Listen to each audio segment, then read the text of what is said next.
All right, so it's officially June, which means football season is quickly approaching. I wanted to put out this video today to go over the top five West Virginia games I'm most looking forward to this season. We're putting the Neil Brown era behind us. I know it's something that a lot of Mountaineer fans do not want to remember too well. There wasn't too many big wins in that time, so I wanted to put this video out to get people excited for the upcoming season and the top five games that I'm looking forward to.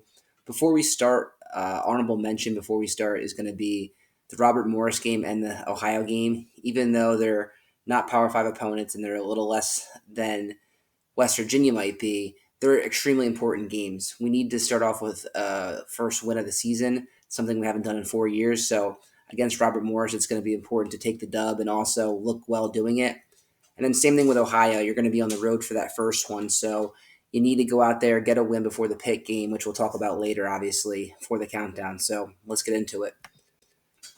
So number five is going to be the Utah Utes. The last time we actually met these guys was 2017. It was a loss 30-14. If you remember, Will Greer actually didn't play in that game because he dislocated his finger versus Texas. The quarterback for West Virginia was Chris Chugunov. So the reason I picked this game is Utah is a proud program. They're new to the Big 12 last year. We have not played them since joining it. It doesn't seem like they love being in the Big 12 too much. They struggled last year, but they're a really good program, so I could see them rebounding. So I think having them come to Morgantown will be fun. I think it's another winnable game for West Virginia at home. The next game I want to look forward to is number four is TCU. It's also the homecoming game. The last time West Virginia and TCU played, West Virginia got the W 24-21. Garrett Green had a really big breakout game, and that was a huge game for that season. Anytime West Virginia and TCU play, it seems like it's a relatively good game. I know College Game Day came back in 2014. So each time these guys play, it seems like it's a really good game. So I think that's going to be the case here. Again, another winnable game for the Mountaineers. The next one, number three, is going to be at Kansas on September 20th. It's going to be at their new stadium that they renovated. This one's going to be important for West Virginia because it's the first game in the Big 12 under the Rich Rod era. You want to start off the conference winning games, obviously. Going 1-0 is going to be important. We opened up with these guys last year in conference play. West Virginia had a big late comeback to win that game.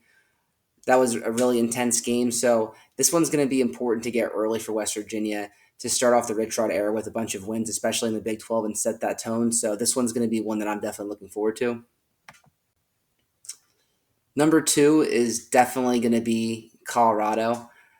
Just because of Deion Sanders in primetime, I think that they're going to be a big brand coming in, and it should be fun to see how Deion Sanders reacts with the West Virginia faithful. That might be a game that I might get down to, so I'm looking forward to that. They haven't played since 2009. The last time they played, West Virginia won 35-24. So this should be another good one in Morgantown. And then the last one, obviously, is the Backyard Brawl. This one's going to have all the hype around it. It's the last time that Rich Rod coach was against these guys, which ultimately sunk our fate. We had a chance to go to the national championship game, but fell flat in that game with some injuries and things like that and just didn't get the job done. So this one's going to be personal for the Mountaineers and for Rich Rod. Not to mention last year's game was absolutely heartbreaking. West Virginia had a two-score lead late in that game and could not get the job done, which I really think determined the fate of the rest of their season. It seemed like after they lost that game, fan interest went completely out the window, and it was tough to get that back. This is a very important game. And the other thing about this one is it's the last time that we're playing Pitt for a while.